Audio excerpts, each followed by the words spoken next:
I will use that word because the president used that word, shithole countries. And that kind of comment should be condemned very, very strongly. And the fact that certain of my colleagues are rethinking what they heard, I think they're just enabling the president to proceed in what I consider to be a very racist approach to immigration. The president has said maybe we need a good government shutdown so I can have my wall. The one person who can prevent the Dreamers from being subject to deportation is the president of the United States, because we do have a bipartisan agreement. Not to mention that we have yet to fund the children's health program, which affects 9 million children, community health centers that affect millions of people in our country, and we could do all of that because all of them have bipartisan support, and the president of the United States could make all of that happen today. He could have done it several weeks ago.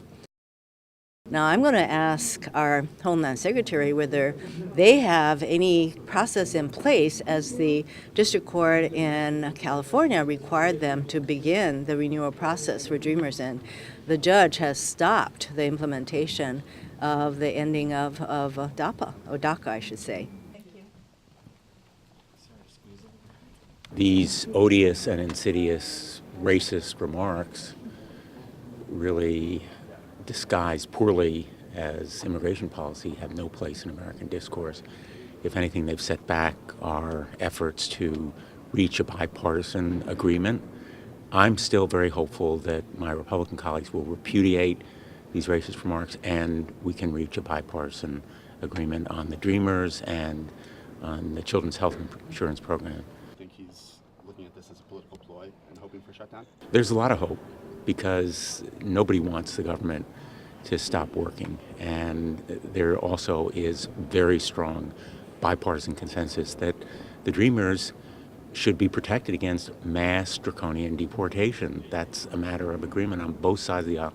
So I think there is an agreement, and the compromise that a number of my colleagues worked out last week is very encouraging. The president has said there may need to be a good shutdown. There is no such thing as a good shutdown. It will be on his shoulders, his watch, his blame if there is a shutdown, because colleagues on both sides of the aisle here have a consensus that we need to protect the Dreamers against mass draconian deportation, and there is the core of a compromise.